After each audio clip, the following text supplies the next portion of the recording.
I'm going to mute everyone.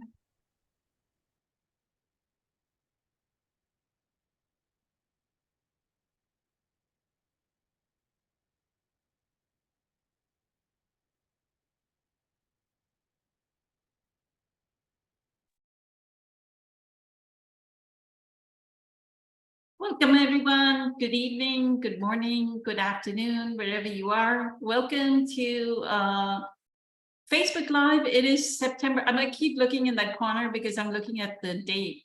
It's September 6th, year 2023. I hope everyone is doing well, having a fantastic time. Let me welcome the panel today. We have Rob here. Good evening, Rob. Good to have you. We also have Patricia here, who's part of our core group of meditators. Rob is an author. And we have Hugh, who's been part of our panel on and off. Sri Lakshmi is joined today as well. Good evening, Sri Lakshmi. And then we have Hannah, who is Rob's daughter. So I'm thinking, Hugh, April hasn't joined, but did you want to start with your question? I think Rob can answer because he was just talking about being at work and not being at, trying to maintain his peace. And your question kind of, when he was speaking, right before we went into a Facebook Live, I kind of thought it actually borders very closely to your question as well, right? Now the question I was coming up with was from, it was about last week when we were talking,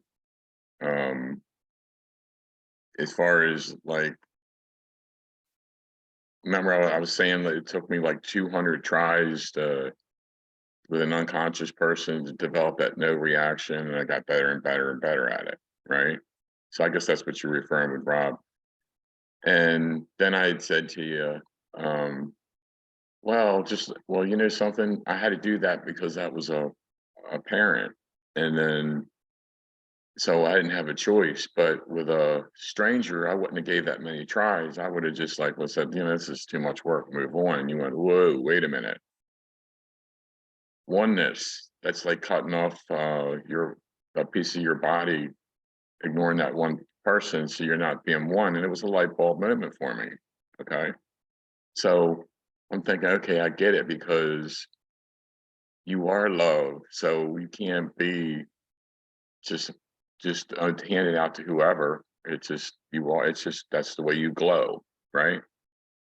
So then, what confused me was when we go into energy stealing.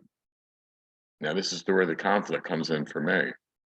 The energy stealing meaning that person, really both. It doesn't matter which person, really, but I always go into that low energy time, whether it's 200 times or if it's that one person that's sitting over here.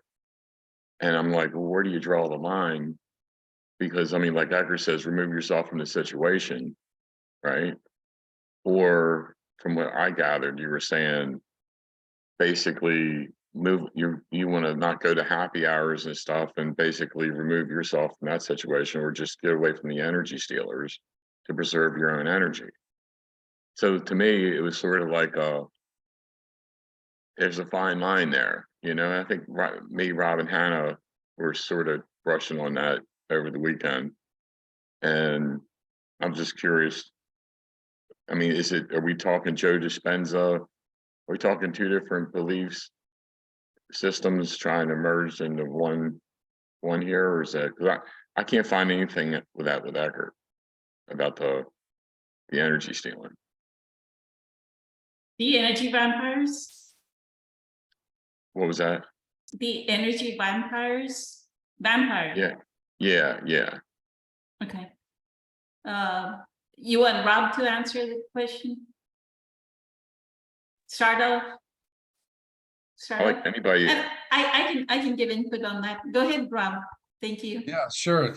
Glad to jump in. I did write about this in the book that I wrote, something along the lines of that. Introverts tend to lose their energy when they're around other people. I thought other people were absorbing my energy or stealing it from me. It turns out that I was giving it away. I didn't know that. I had no idea what was going on. I just knew that every time I was in the presence of a certain person or a certain situation, it was completely draining. It was out of my control. I didn't feel like I was in control. The way I feel that I've actually, I could say I mastered that in the most humble way possible, which is I monitored my mental state of being and my physical body, and I paid very close attention to that more than I ever have. And I turned on this monitoring system all the time, just before bedtime when I wake up. And I noticed when those times were that I felt the best, the most relaxed. And then I decided that I wanted to somehow spread that feeling into all moments of my day. And that's been my mental, spiritual practice for quite some time now. And so I think that's presence power. I think that's the presence of the now. I pay attention to how I feel when I feel at my best. And then I actually decide when I'm in a situation that is stirring me up on the inside and causing triggers. I make a decision and I say, how do I want to feel when this is over with? Do I want to ride this roller coaster of energy and then afterwards go, phew, it's over? No, I want to somehow keep this composure or mental feeling or this place of peace or whatever word works for you, and take that as far as I can into the stressful triggering moments around the stressful triggering people as far as I can. And every day it's another experience of taking it a little bit farther. I actually watched a movie on HBO, which I don't have at home, and it was about this guy. You guys might know the name of the movie, but he would die and then come back to life and make it a little bit farther, and then he would die and come back to life and make it a little bit farther. And he was learning, oh, you got to make a left, you got to make a right. And I feel like that's something similar to what I had to do. I had to know that the ego was there to trigger me and stress me and overwhelm me. And I knew that I could take this mental place of peace just a little bit farther into the situation. And work is a perfect example. Here I am again away for work. And this used to be enormous amounts of stress just to have a Zoom call.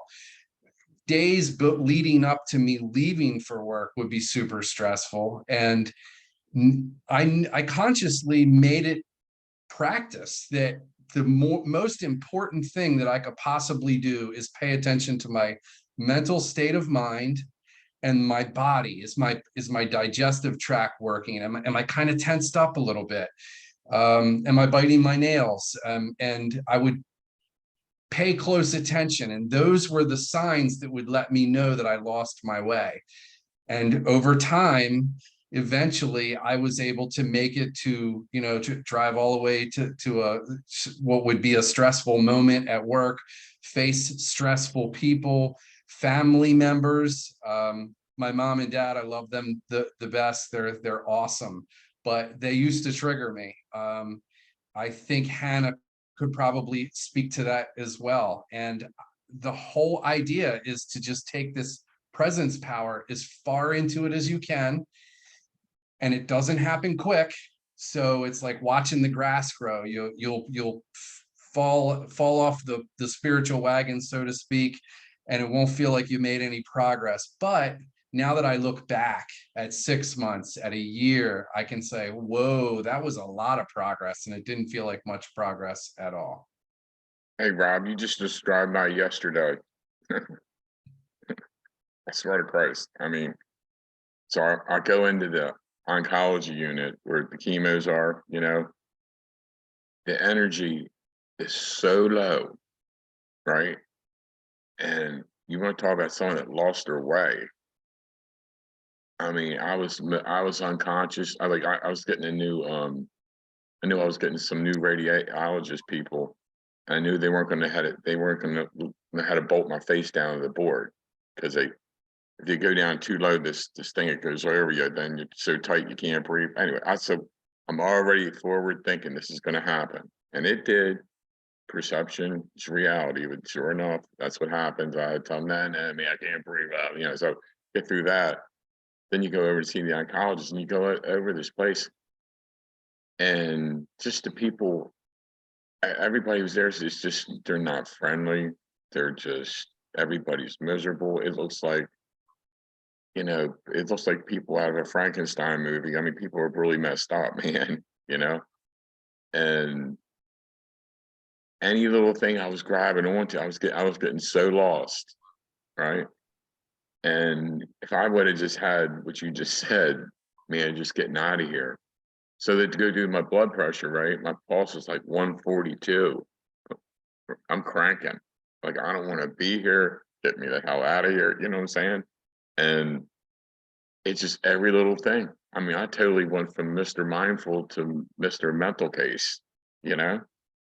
And sure enough, you know, after I got out of here, like, you know, let's go party. You know, it's just like, and I knew it all could have been avoided, but I let every little thing bother me. I mean, I was like off the hook, you know?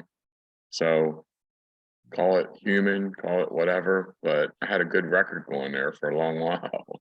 I gotta say, Hugh, that, you know, like I had said to you before, I truly, truly feel that once we're able to have that sense of awareness on that side of us that can consume us and take us over and either pull us into fear, anger, depression, insomnia, keep us awake.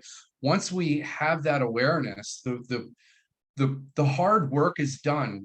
And this is me speaking now, from how I personally feel. We are enlightened at that moment. We know the difference between the two, and the rest of our lives is just a journey to experience more peace in our life and to bring more presence into our life. But the work is done. We've you know, we've hit the home run. We've made it as far as that we, you know, because the human body wants to achieve, the mind wants to achieve, it always thinks the next moment is better. And we've realized at this moment that our mind is sick, our mind is unwell, and it tells us things. It translates our environment and it says, this is scary, this is fearful, and it's been reacting habitually for years and years and years, so habitually that we can't even tell that it's not the circumstance triggering us. We can't even tell the difference. We think it's the circumstance triggering us, and it's not. It's us triggering us. We're so identified with that. And so once we've made that had that understanding that is happening to us, the hard work's done. Now it's just enjoy the ride. The next time that trigger comes up, you can say, oh, it's going to do it again. It's going to rock my world. But the next time after that, it'll be a little less and a little less and a little less. And that's all there is left to do in life, is to find more and more ways to enjoy it from a place of peace. Yeah, I agree with you. She was going to give me this other drug. I'm on ACE inhibitors, and she was going to give me a beta blocker to bring my heart rate down. But then there's a conflict. Long story short, I'm not doing that. I'm going back in just like you said, you know, and I'm going to basically go in this time laughing at myself, you know, and because like you said, awareness, you know, we got the tools. It's just that we didn't have much load we were getting thrown at us to work them tools, you know, and that's what happened to me. And just because I had a forward vision of what was going to happen over at radiology, I just figured, well, everything's going to be true. I mean, I talked myself all into this, you know. The crazy thing is, I'm calm as a cool cucumber. They're looking at me like, we think you have atrial fibrillation. You have something going on because you're so relaxed and, you know, everything's normal. You're happy. You're whatever. There's definitely, we need to get a EKG. but the body does react. You know, it isn't like that masks, because we've talked, Rob. We, I wore a mask my whole life, you know, and then, I mean, no one would ever believe I'd be here, meant just talking like this. You know what I'm saying? Same. You know, I was always Barney the badass, you know, and yeah, so I had to wear all these different, and it's so exhausting, you know, and that's sort of I get with the introvert thing, like you're talking about. I had to take 3 hours just to come home and decompress from work and putting on that act all day, you know. But yeah, that was a good run you just had there. You got me straight. You're right. It is exhausting. It's absolutely mind blowing how exhausting it is. And the people like myself years ago, if you'd have come up to me and said, Rob, you're creating your own misery, I'd have wanted to punch him in the face. I there's no way I'm creating my own misery. But now we're getting to this point where we can realize that, I mean, you just said you created yesterday's misery for yourself. You recognize that your mind had made these conditions that the day was going to be stressful, and it turned out that way. And now when I wake up in the morning, I'm very, very conscious of my thoughts. Yeah, I even though I watched a movie the other night, I do enjoy entertainment, but I'm very conscious about what comes into my mind through my eyes and my ears. And I'm even my own thoughts. If a thought comes in here that says today's going to be stressful, I'm very careful not to process that deep. I don't suppress it and I don't ignore it. I recognize it. Oh, there's a thought, but I don't want to own that one. I think I'm going to choose this one. And I remember Abraham Hicks used to talk about a buffet table. And she'd say, if you're going to walk into this restaurant and there's all these wonderful foods here and these foods that you don't like, would you ever taste the foods you don't like? And, you know, she was making this analogy that we do have a choice in thoughts, just like food. We can say this thought doesn't make me feel good on the inside. I'm going to choose something different. Just like you said, it's following the path of peace, man. You know, Yes. it fits right in. Beautiful. And then I did one more thing I don't think I mentioned it before, but when Punian says, "Oh yeah, I meditate every morning," I'm going, "What?" You know, and then sure enough, ever since you said that, Punian, that's my ritual, and it does make a difference. It's a habit. It's like brushing my teeth now, you know. And then try 5 hours of meditation a day. What? Try 5 hours of meditation a day and see what a difference that makes. I'm so tickled pink with 30 minutes. I feel like a new man. We 5 hours. we have a meditation center at the Magnet, which is 2 hours 40 minutes. And Dr. Joe says, don't get up to use the restroom. Just continue through. When we did the 4 a.m. meditation at the advanced retreat, we did one for 4 hours 47 minutes at 4 a.m. in the morning. He let us go at 8:47 in the morning. I had you know what a song bath is? Song bath or sound bath? Right, it's a Reiki master got a hold of me, gave me a song bath with the different chakras and they I ring don't the know what bowl. that is. Oh, that's sound. SOUND, not song. I don't think it's song. You're right. It's that sound bath. Sound bath. Uh-huh. Yeah, I'm just a construction worker, you know. Mhm. But bottom line is, yeah, I had one of them done. That was interesting too. But even after an hour of that, I'd be like, man. But you're talking about guided meditation? Yeah. So the thing about this, right, Hugh, is, as Dr. Joe says, are you signaling your genes or are you letting the environment signal your genes? So every time that the environment changes, right? Like the irritating coworker, the irritating relative, the irritating nephew, the irritating uncle, the irritating, who's signaling if you're getting irritated by every button that's pushing you, is that signaling your genes, or are you signaling your genes? And he wants you to signal your genes. By that, it means that we are in this homeostasis throughout, that these people are pushing our buttons, but we are like even keel. And that's why what we do in the 2 hours or 3 hours of meditation that we do, we overcome ourselves. We don't do the meditation.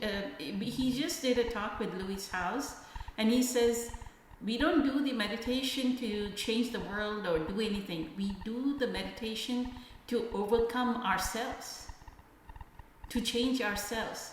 How am I going to think? How am I going to... He has a morning meditation.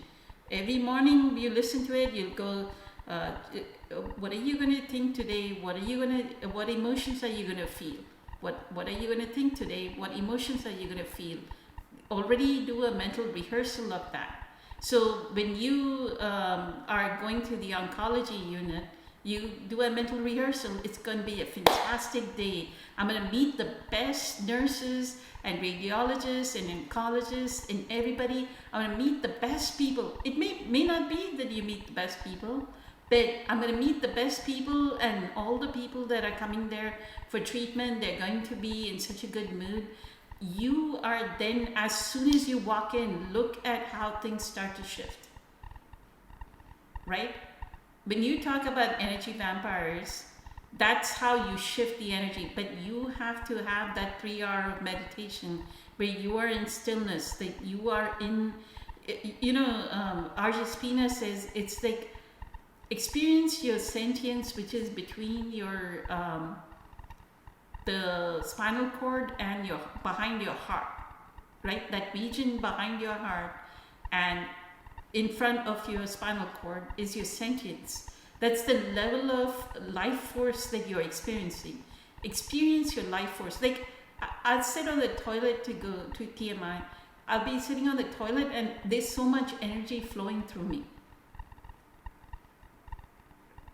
Right? I'll just close my eyes and it's like I can experience the energy flow. I can just sit here while y'all are talking and I can experience the energy flowing through me. Right? So that's how you change the world. The world changes.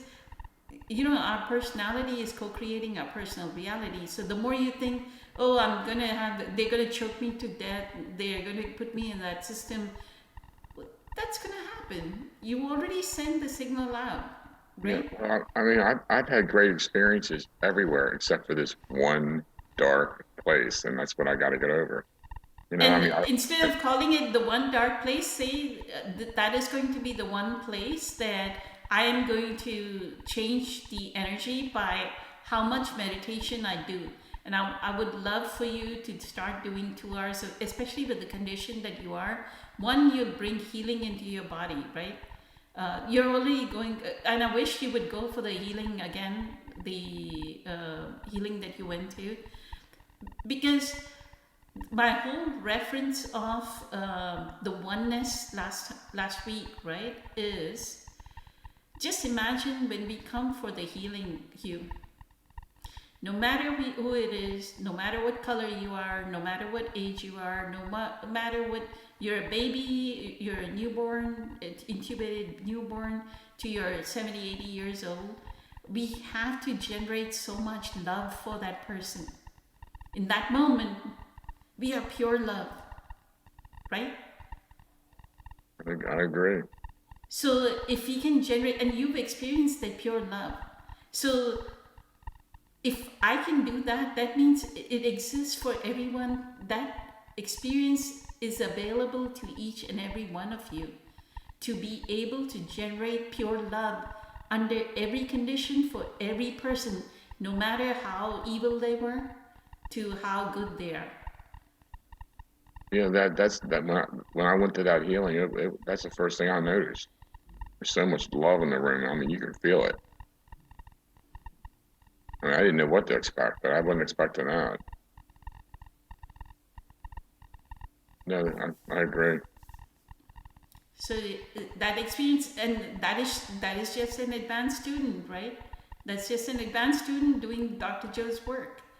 and showing how Dr. Joe's work shows up practically outward, right? That you can generate so much love that you can give love, like just be a fountain of love. You can be giving it continuously, right? So Yeah. the other thing about the energy vampires, the other reason why I'm saying do 2-3 hours of meditation is what RJ Spina, I did tip of the days on like the short videos. People are going in and out, and everybody's shifting. Like you're shifting boxes here, than everywhere. I'll do one thing. Just one Same second. here. I'm going to. Okay, that way the video participants stay in one place. So RJ Spina says that they are energy vampires, but what they do is they, if you have, like, you have not balanced energy centers 1, 2, and 3, right? So they, energy centers 1, 2, and 3, all the energy centers are giving out energy. They're what Dr. Joe says, they're mini brains by themselves. Energy centers meaning the chakras, right? He doesn't call it chakras, he calls it energy centers so that people don't get into the woo-woo, or it's an Indian thing, it's chakras and all that, right? So he calls it, and each one is a mini brain by itself. It's giving out its own frequency, and it maintains and manages the organs behind it as well. So for you, your fifth chakra, if the more you focus on bringing it into balance, the more healing you bring, right? And so if you're stuck in energy centers 1, 2, and 3, then what happens is these astral entities go latch on to that energy because they want to feed on to that energy. They're like energy vampire. That's the vampire part of it. They're feeding. If we have those chakras where we are vibrating at those low frequency thoughts of, oh, I don't want to be here, these people are so low frequency, you get into the low frequency thought frequency, right? Oh, I don't like this, I hate it, I hate being here. Like my son will wake up in the morning and go, I don't want to talk to nobody, right? Already energy, low frequency energy, pain body energy, right? Already you're at low frequency. So they will latch on to your energy centers, and the only way is to raise your vibrational frequency. And so that's one of my tips to you, is not half hour, carve out 2 or 3 hours. If you have in your day, if you're able to carve out 2 or 3 hours and do the meditations, do Dr. Joe's meditations as much as possible for 2 or 3 hours, and tell me how it is the next time we meet, which we will meet in 2 weeks. Or message me on Messenger and tell me, how did you feel even after 1 week of doing those meditations? Because I'm telling you, people have cured stage 4 cancer, right? They've done 4 or 5 hours a day of his meditation. Look at the testimonials, and they've gotten healings. You can do a remote coherence healing, and you can do this, the meditations, and heal yourself. You may not even need any radiation, no chemotherapy, no nothing. You heal yourself. You bring in the intelligence with which he, his vertebrae, all his vertebrae, he rebuilt them, right? Within 6 to 8 weeks or 10 weeks, he rebuilt his whole vertebrae, and they had broken in 6 or 8 different places. So just imagine that intelligence, the same intelligence is within you to heal. You just have to bring it in instead of giving in to these energy vampires, right? And so that whole oneness is, I'll talk about something else in a minute. Let me go to Patricia, let others speak, and then I have another thing to tell you about the oneness too. Go ahead, Patricia. Thank you, Rob, incredible. Thank you so much. Good to see you, Hugh, by the way. Doing good. And wow, the experience. So I actually enrolled in the same course that Poonam did, which is the medical intuition with Karen Mace. And I learned from there, which I really loved their way of explaining it, how we leaking energy. It's not as much as there are vampires that kind of like they're bad, they want our energy, is that these are people that also are running on deficit. And in many situations in our lives, when we give energy to past or the future, they explain as the leakage. So it's just going somewhere instead of staying in the present moment. When you're staying in the present moment completely and totally, you have your energy. And you are that, they also use the metaphor of being a banker, that every morning you get that $100 of energy. And now be a banker and invest that energy in somewhere that will get you some interest, like a positive interest, like do something creative, or meet a friend that you want to see, or do the meditation, because you know that from that you actually will get interest in a good way, the healing, the joy. Now, if we don't pay attention, the past, or like being stuck on something in the past, having some belief that it's just, that's where we're leaking the energy, and then our energy that we have, that $100, just all of a sudden goes away, and we are running on deficit.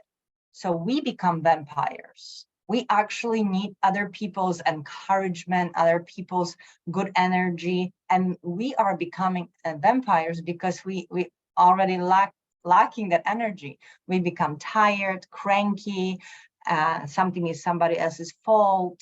You know, it's like, boom, because it's like, it's energy, right?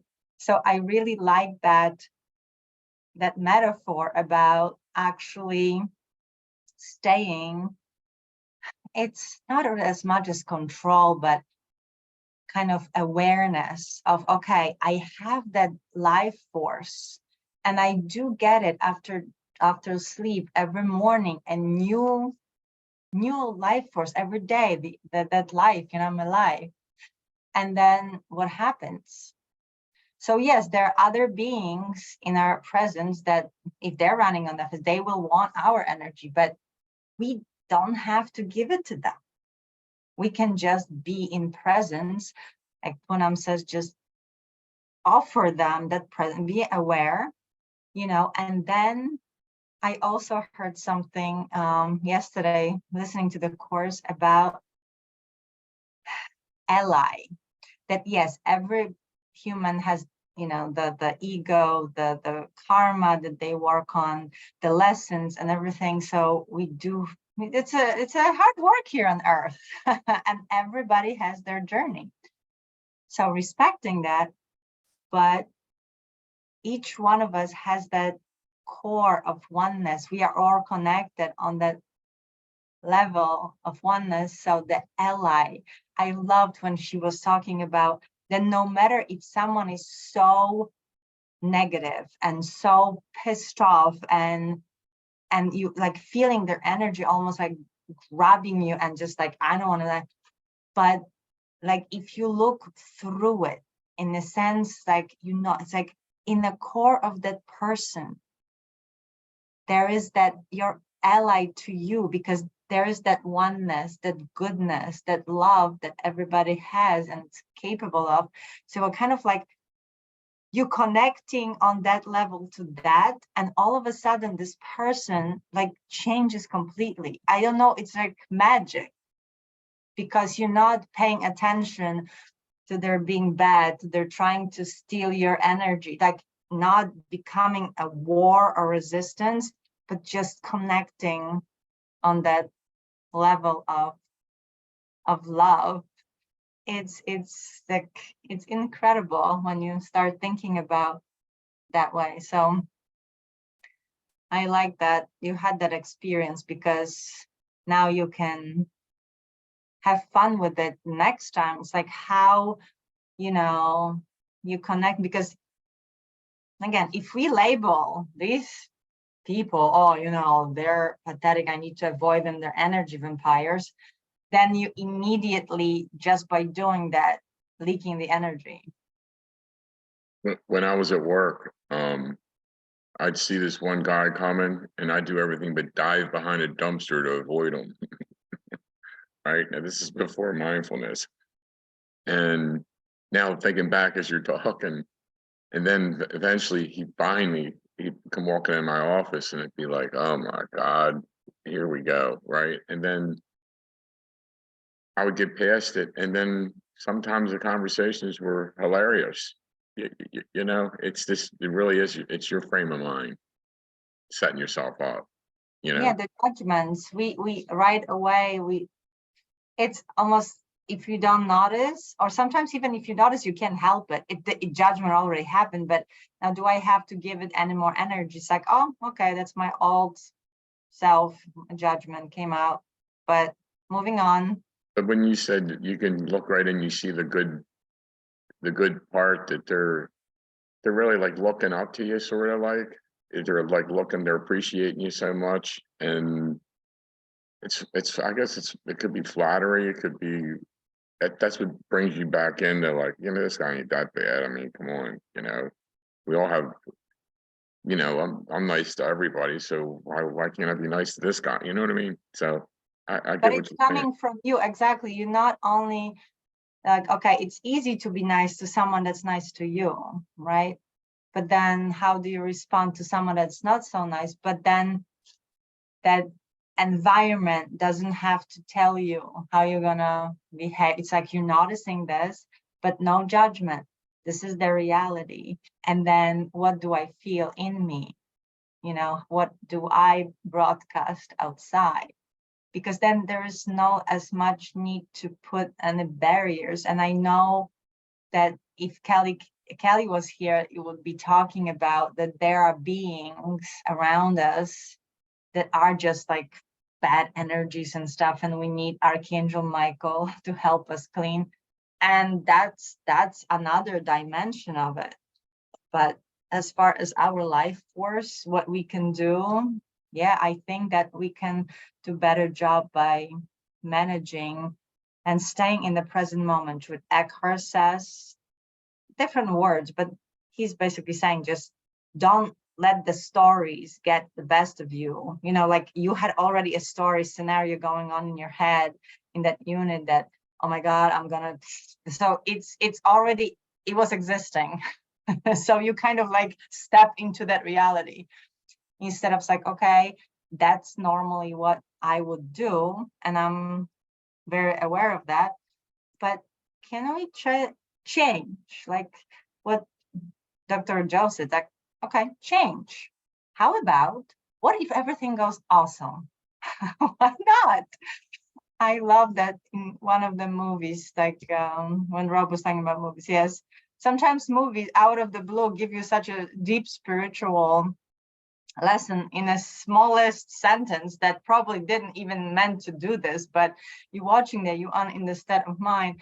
And I like the movie We Bought a Zoo, and in one scene is that a lady asks like, why did you get the zoo? You have no experience in running animals. It's like you don't have blah, blah, blah.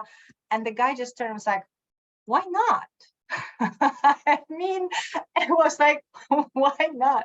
There was no answer to it. And I sometimes think about in the morning when I go to work, it's like, okay, everybody's like, oh, another day, blah, blah. And it's like, I just write to them, it's like, let's just have a good day. Why not? It's like, it's such a silly just mind shift sometimes to put in a different gear. And all of a sudden, everybody is moving in a different mode. And like, you do have that power of actually changing the entire energy of the place by just changing your own mind. That's such a superpower. You know, you mentioned movies, right? Even news.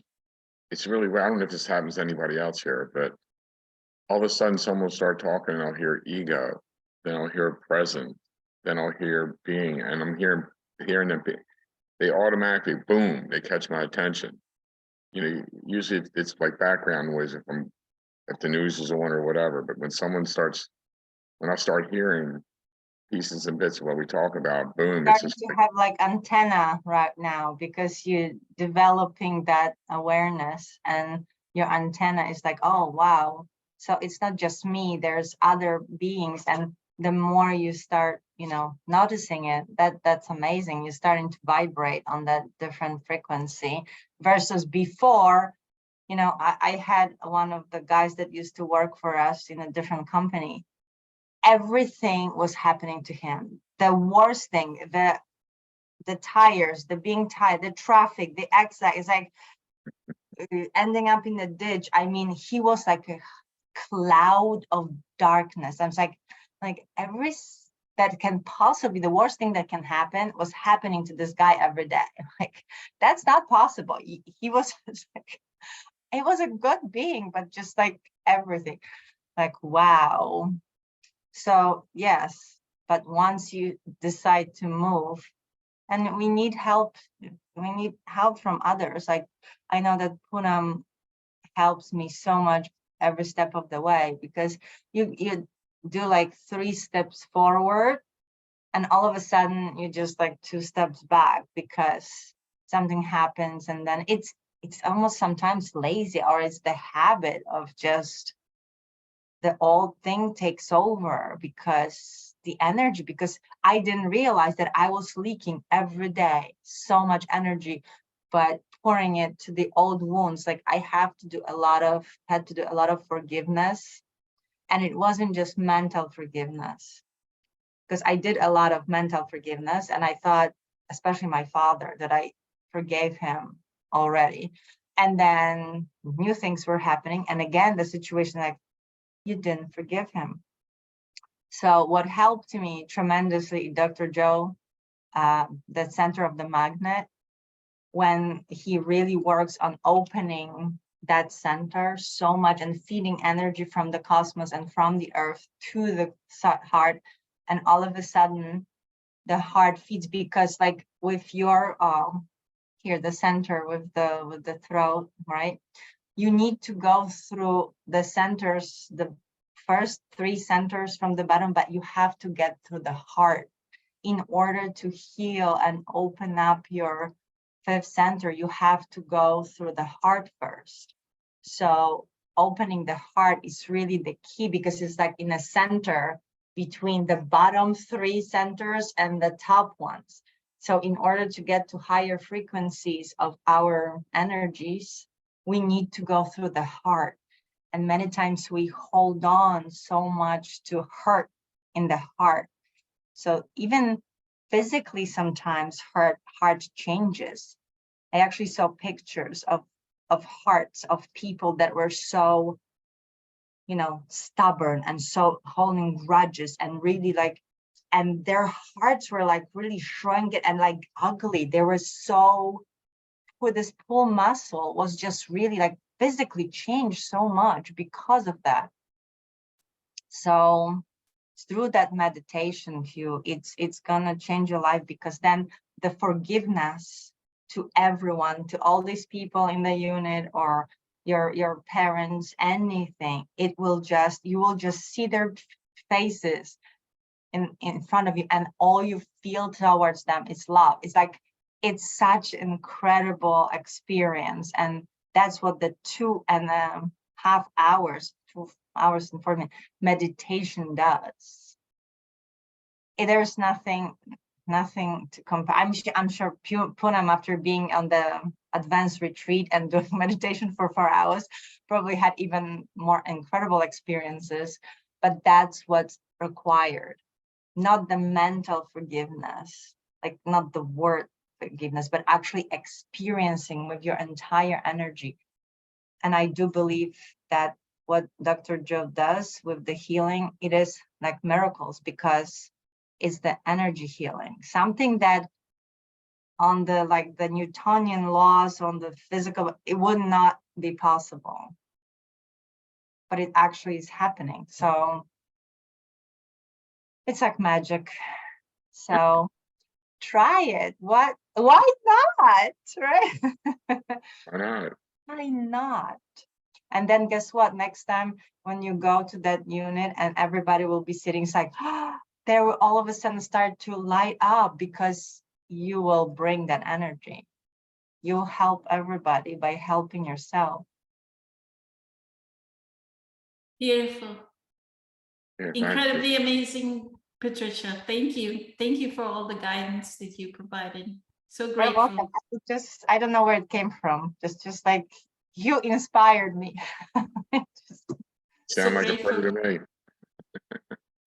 So when the part that I wanted to say before Patricia started, Hugh, actually Patricia created a good segue into it when she said you need to look at the ally within the other, right? That the other is so one of the videos that I've shared with everyone on my medical medium group, and I think I sent it to Patricia directly, is something that Summer shared with me.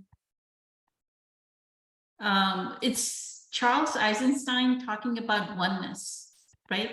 He talks about how the deforestation in the Carolinas or someplace somewhere there is, and the war in or a mass shooting somewhere else are one and the same thing. We kind of think of these things as separate. Like the biggest mistake we make is a separation between all of these events that are happening to us, right? So what he talks about is the example in the conversation that he gave was this woman who is he goes to the playground with his child, and he sees a mother being really mean to her kid, like extremely mean, right? So he almost is thinking, should I call Child Protective, just like you, right? Should I call Child Protective Services? Should I call somebody? What should I do to stop her meanness, right? First minute he does that. The second minute he says, no, but this may be a person who maybe had a cancer diagnosis. Maybe they're not able to pay their mortgage, right? Maybe he found like 3 or 4 reasons why this person would be experiencing this. And in that moment, he walked up to her and said, you're having one of those days, aren't you? And the moment he said that, she completely dissolved and said, yes. Did you see that? Like where you would have judged somebody, the oneness of it. The way you would have judged a mother, you're so mean, you're so horrible to your kid. How can you be so horrible to your kid? You know, like how you see those mothers beating up their kid in Walmart. Imagine if for a moment, what is that mother going through in that moment?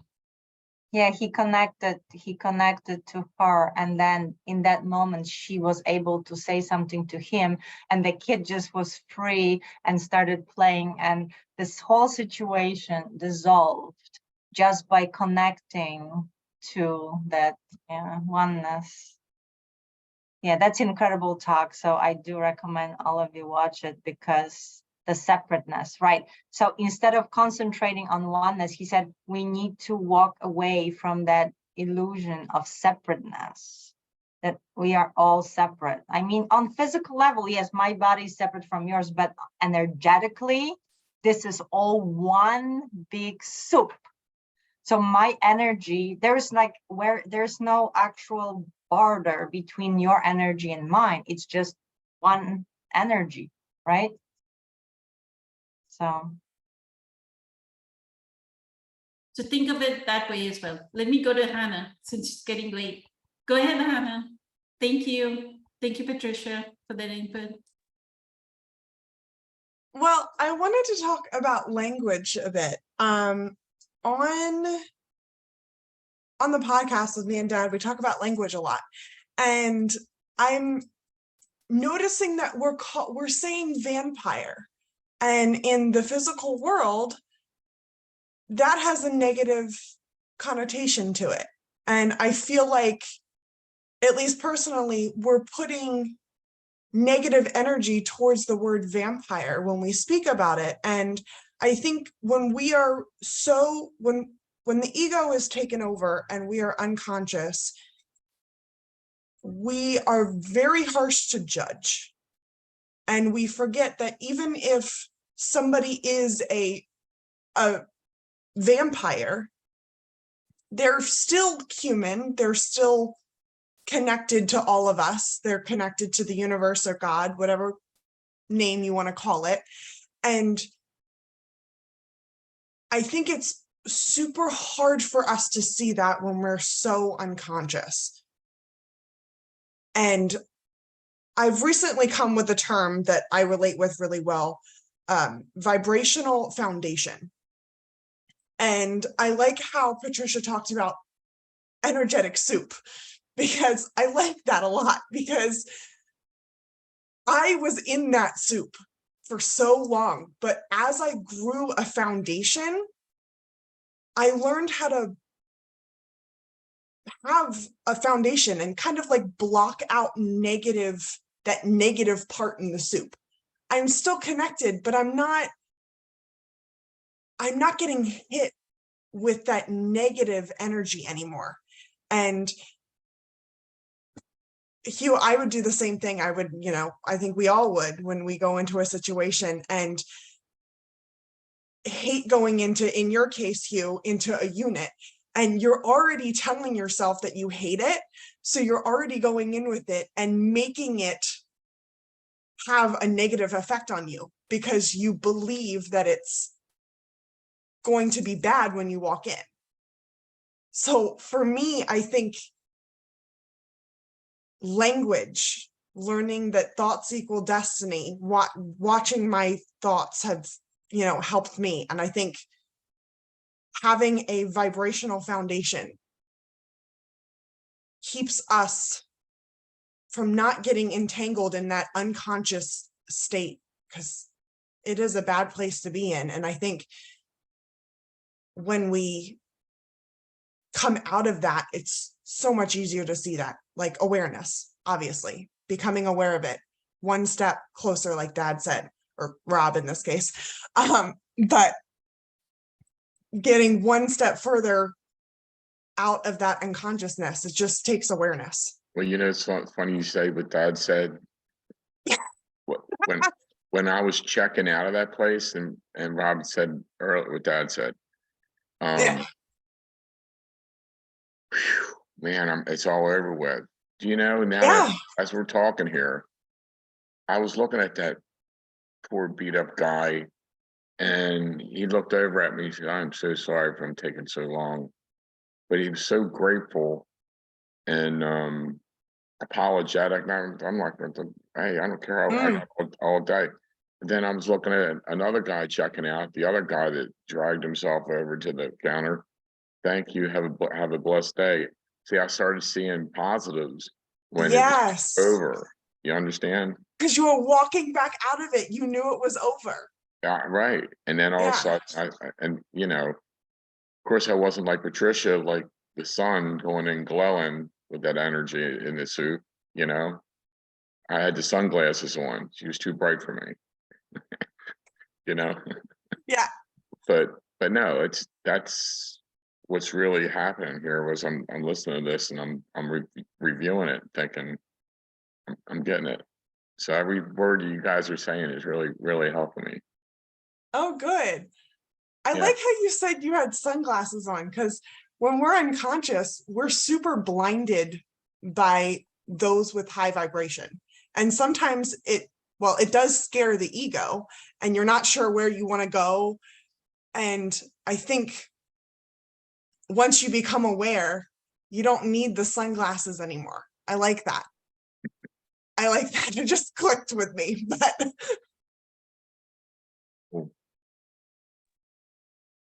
Thank you, Hannah. Thank you for your feedback. Grateful for it. thank you.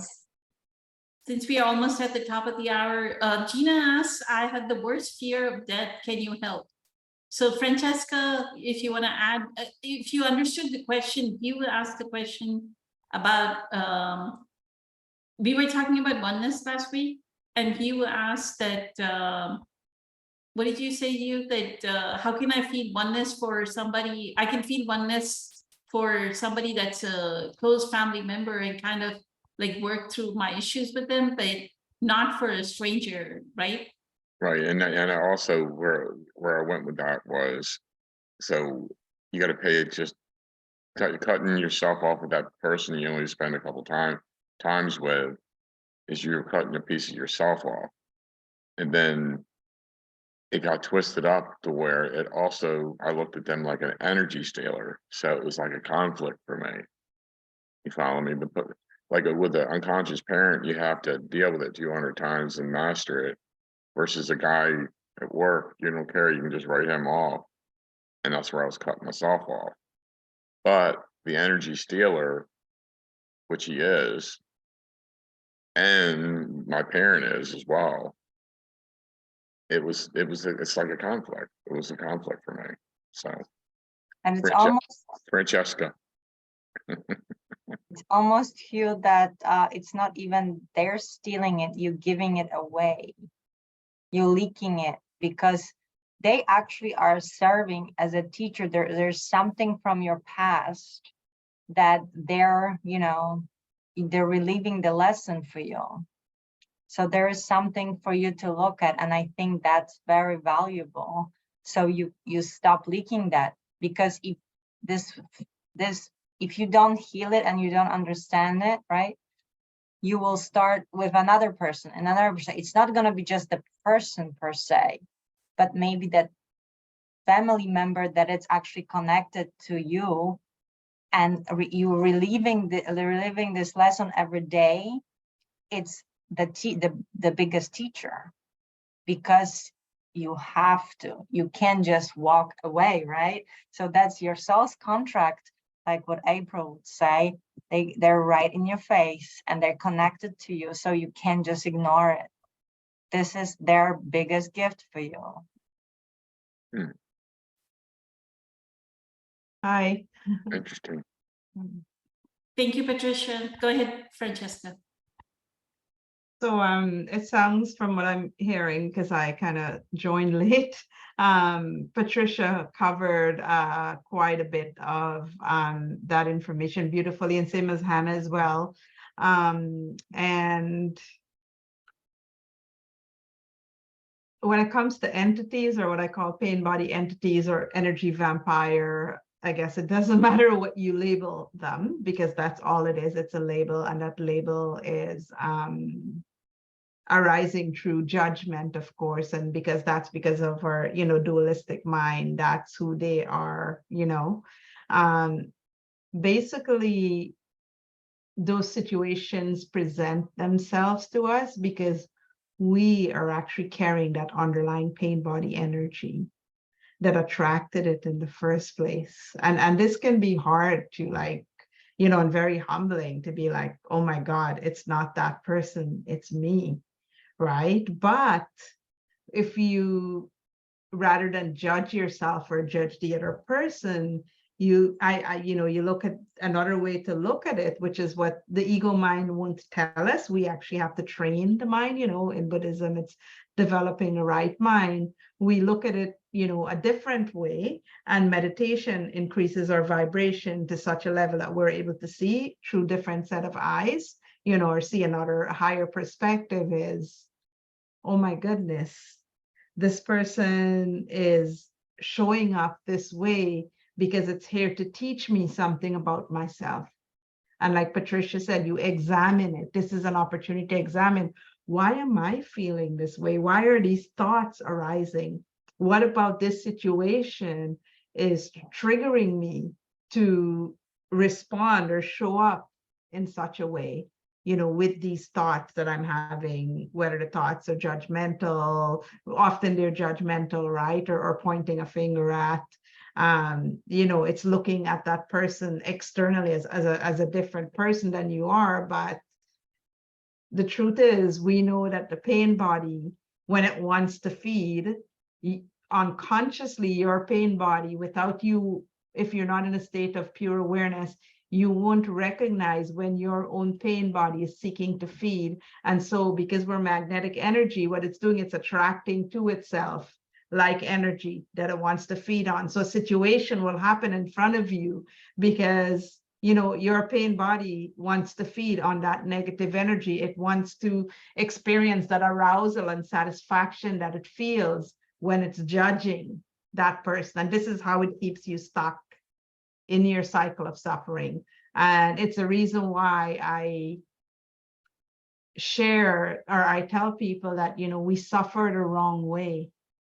And we are responsible for our own suffering, because since beginningless time, and I've seen this over and over in my own healing and so forth, since beginningless time, we have been conditioned to serve our own suffering. And that's a great sneaky way. And that's why I call the pain body a sneaky little devil sometimes, because, you know, the poor ego gets blamed for everything because it's a story maker, right? So it creates a story to justify why what you're feeling is real. And the only time we're going to realize that it's not real, it's when we start to question it. Why am I feeling this way? Who's telling me to think these thoughts? Right? And so this pain body, that is the source or the food source for what I call energy vampires, or, you know, entities. That's how entities attach themselves to us.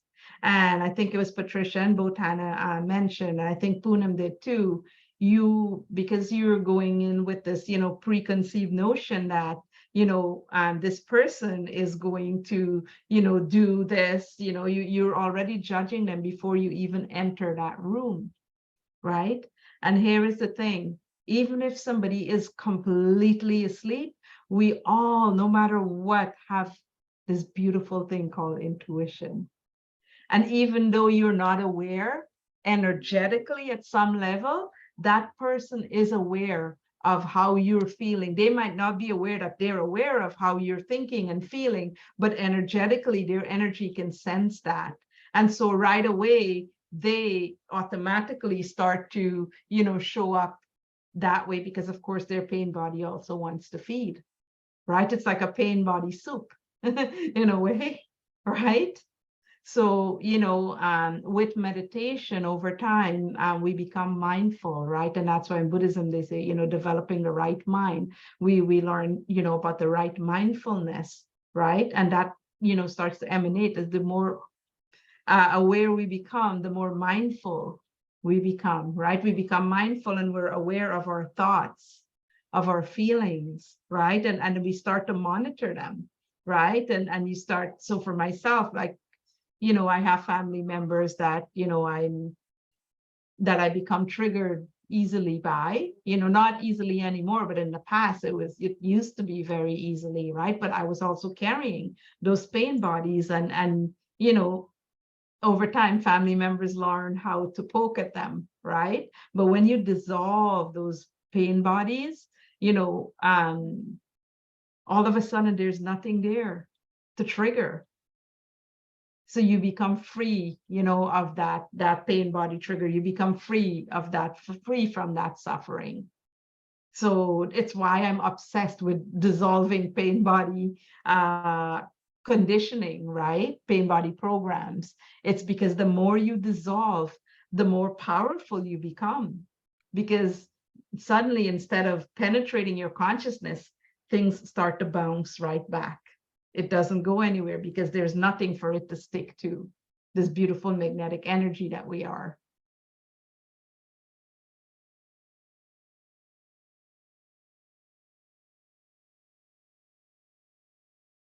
So in relation to, you know, the entities, the energy vampire, you know, we attract them because there's something there for it to feed on.